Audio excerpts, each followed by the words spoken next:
Hello and welcome to my channel. My name is Chrissy Hodges. Thanks so much for being here. I'm sure that you're here looking for information about OCD, but also interested in the topic of the day, which I'm really excited to talk about. This doesn't get talked about often enough, and a lot of people feel really alone when it comes to how to process these thoughts and when they feel different and they start to change and you're trying to evaluate what that means. I am an advocate for OCD, in particular pure OCD, which is also the name of my memoir, The Invisible Side of Obsessive Compulsive Disorder. It talks about my life with OCD leading up to treatment. I'm also a certified peer support specialist, working with people all over the world in any stage of recovery, supporting you as you are working toward recovery, helping to normalize what you go through with this painful, debilitating illness at times. I can also provide referrals if you're looking for therapy anywhere around the world. Speaking of therapy, NoCD and OCD is an app. They also provide telehealth to many places all over the world, and inside that app they have tons of resources and the ability for you to connect with people with lived experience and get some support. So head on over. Their app is NoCD, their website treatmyocd.com. Let's talk about this. I bet you're curious about the title. I bet you're thinking to myself, oh my God, what am I going to find out on this video? You're not going to find out anything. I don't have the key. I don't have the answers. I am just talking about what this feels like and how much it impacts so many different people. What if I want the thoughts? What if I have had these thoughts so long I can't even distinguish anymore whether there's something that are intrusive or I want them? And this is a problem that a lot of people run into.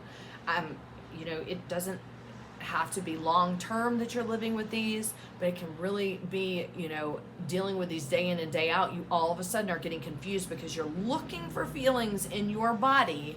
You're looking for anxiety, you're looking for disgust, you're looking for all of these things to be able to show and tell you, I don't want these thoughts.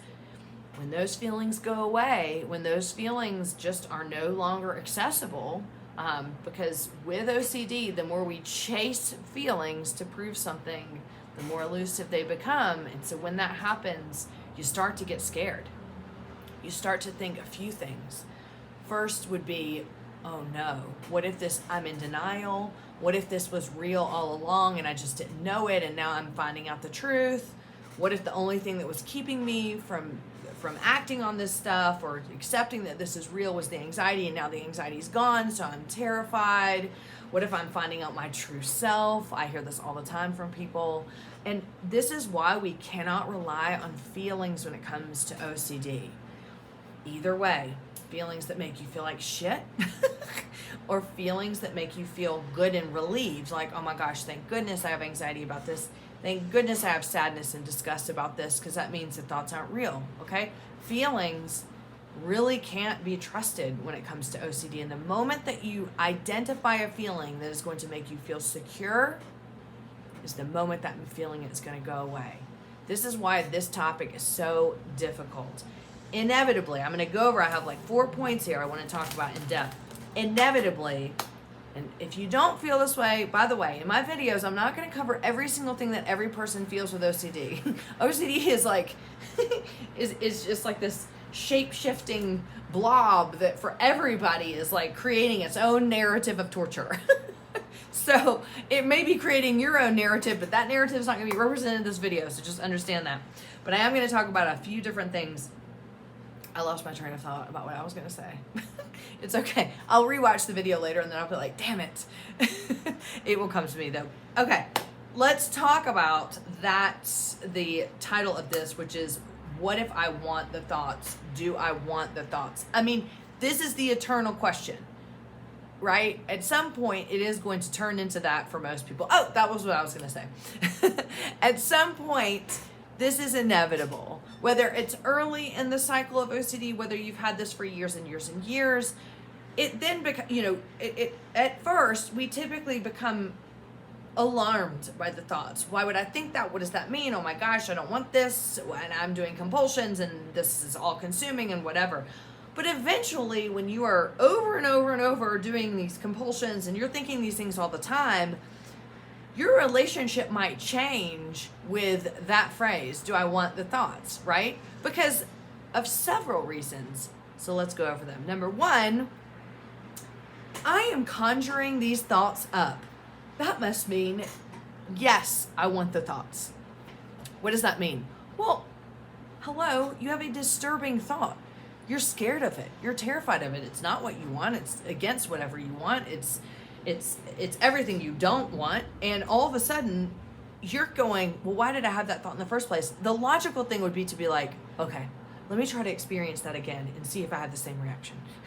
Or see why, which is logic. Let's figure out why and get to the bottom of it. As we know with OCD, that doesn't work, and it sends us straight into the cycle. This is ruminating. This is mentally reviewing. This is every little compulsion that we're doing, or big compulsion that we're doing, avoiding any of that sends us back into the cycle. So I'm conjuring them up, meaning I am making the thoughts happen. That must mean that I want them. Does it though? Does it? What you're really doing is you're using logic here. You're going, I'm going to conjure them up and see how I feel. Here we go. What I just said earlier. You can't trust your feelings when it comes to OCD. So if I'm conjuring the thoughts up and I'm going to be like, oh, my feelings are going to validate it for me, so we all good, it's not going to work. Because the feelings can shapeshift, and the feelings might be there or they may not. It depends on the time of day. It depends on how you feel that day. It depends on anything. So if you're relying on feelings, you're fucked. I'm sorry to be the bearer of bad news, but it's the truth. Because those feelings, first of all, then all of a sudden they can also become somewhat desensitized. So if I have the feeling of fear and disgust, if I have POCD, right, of like, oh my gosh, as long as these feelings are here, I know I will never snap and act on them. Well, those feelings are going to go away eventually, right? They're never going to be as potent, as powerful as you need them to be, because you need them to be a certain way so you will absolutely know. That's the crux of OCD. You can never really know. So relying on feelings is always going to backfire. I'm conjuring them up, and that must mean yes. No, you're conjuring them up because you're trying to recreate what happened in order to get proof and disproof. That is a compulsion. And that's why it doesn't work. And that's why whatever you're trying to conjure up, you're going to have a different experience every time. Because each time it gets lesser and lesser convincing. Number 2, what kind of person purposefully thinks this stuff? So in relation to, do I want the thoughts?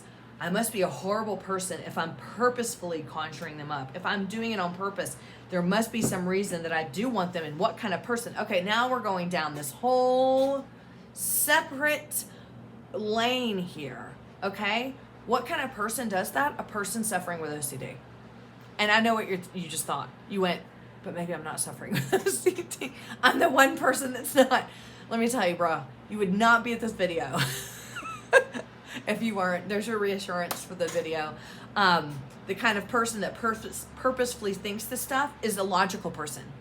A logical person wanting to solve a problem because they're suffering and they're being tormented. That goes right back to, I'm conjuring them up. That must mean yes. But what kind of person does that? A person with OCD. There you go.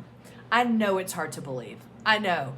And the guilt and shame that can come from that, years after even. I just want you to know I understand that. This is where meeting people with OCD, doing peer support, things like that, even trauma therapy, if you have been traumatized by OCD, can help. What kind of person purposely thinks this stuff? A person with OCD that doesn't want to suffer anymore. That's who. And that's you. Okay, number 3, I acted on the thoughts. Here we go. Like my favorite topic. I have several videos on this.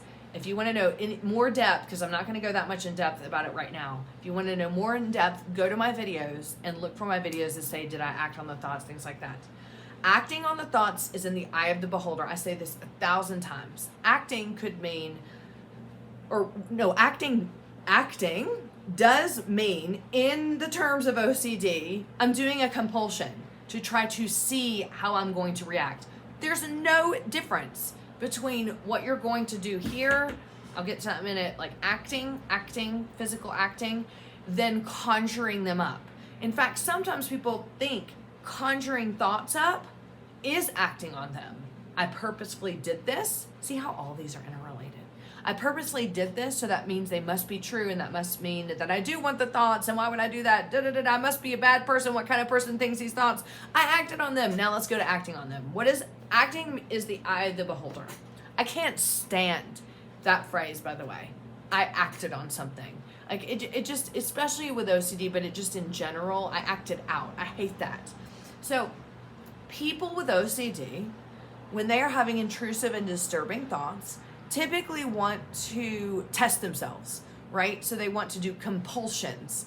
So acting on a thought could come across as, I watched porn, based on whatever the theme is. I must have acted on it. But were you? Or were you testing yourself to see if you liked it or not, right? So if I'm having sexual orientation OCD and I identify as straight, and I'm having sexual orientation OCD, like having intrusive thoughts about being gay or confusion about that, and I go and watch gay porn, okay? Does that mean I acted on it? Especially if I'm watching it and I'm like, do I like this? Do I not like this? No, that's a compulsion, right? So, let's say you're having intrusive thoughts about whether or not you're gonna harm someone in your house, okay? And so you're sitting here thinking like, okay, I'm in the kitchen with my family, like there's 3 or 4 of us, everybody's sitting around the thing and there's a knife right there. I'm just gonna pick the knife up and I'm gonna see what happens. I pick the knife up. Oh my God, does that mean I just acted on it? What if I'd snapped and hurt somebody? Oh my gosh, I'm a horrible person. Okay, did you act on it? Or did you just pick the knife up to see how you felt? To acknowledge how you felt? Again, conjuring up thoughts. So this is like the physical aspect of conjuring up stuff and thinking that must mean that I want the thoughts, okay? So I acted on them, so that means I want the thoughts. No.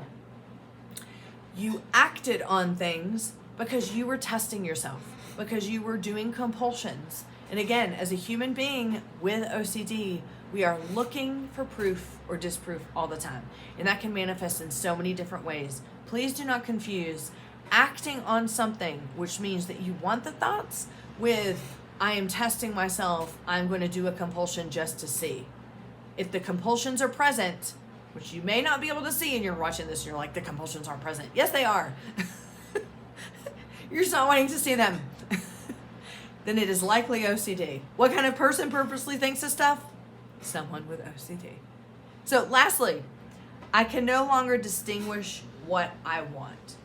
This is a big one, and I wanted to make sure to include this in this video. When you have OCD for so long, or when you have OCD that is so just pervasive and it is just beating you down, and all day, every day, you are just in the haze. You know what I'm talking about. You're in the blur, and you cannot figure out why you're having these thoughts. You cannot figure out why they're so bad, and you are experiencing all of the compulsions all day, every day. This is typically when we hit pretty rock bottom, right? When we're just so scared we can't see up or down anymore. With sexual intrusive thoughts, you may lost your libido. You may not feel attracted to anybody or anything, or you don't know what it is. You don't know what's going on. You're terrified. With harm OCD, you might have urges here and there. You might think that you're this horrible person. You're mentally reviewing everything that says that you're a horrible person. You get to a spot where you just go, I don't know what I even want anymore. I don't even know. Do I want this? Do I not? But you know what else? You're also so exhausted. This is an exhausting illness. It takes so much strength. It takes so much energy. It's strength to fight it. It takes so much energy. It drains us out of our day. And we think to ourselves, if I can just do one more compulsion, I'll know. And this can go on and on and on for days and weeks. And you're never getting any answers. Of course you're going to get to this place where you're going, I don't even know what I want anymore. In fact, my sexual intrusive thoughts make me feel more strongly aroused than, what I really do want. The urges with harm make me feel like I am this horrible person based on knowing I'm a good person. You may get to that point, and then you're going to start to question, I can no longer distinguish what it is that I want. Let me tell you this. Nothing about who you are has been lost in this illness. Nothing. Your character, your values, your morals, who you are as a person. I know it gets confusing. Trust me, I know. I know how hard it can get. I know how blurry it can get. All the lines can blur, right? Nothing about who you are is lost, is gone, is not retrievable again. You're just stuck. And we have all been there. We have all gotten to that place. So please don't give up. Please don't lose hope. You're here for a reason to hear this message. And this is a tough topic because when things kind of transform over to, I hate the thoughts and I'm so glad the anxiety is there, and to this terrifying deer in the headlights, what if I want the thoughts? And then you start looking for reasons why you want it. This is part of OCD. It is not part of who you are. So that's what I wanted to share with you today. My 4 points, I'm conjuring them up. That must mean, yes, I want them. No, you're actually just doing compulsions. What kind of person purposefully thinks of this stuff? A person with OCD. I acted on them. Acting is in the eye of the beholder. With OCD, acting is always compulsive. I can no longer distinguish what I want. I know it feels that way, but you can. Sometimes the symptoms just get so hard, you just get in that blurred area. Reach out, get some support. Find people that can help support you where you're at right now. You don't have to do this alone. I hope you're having a wonderful day wherever you are in the world. I look forward to seeing you next time, and I hope that this was helpful. My name is Chrissy Hodges. You can find me at chrissyhodges.com or ocd.chrissy@gmail.com.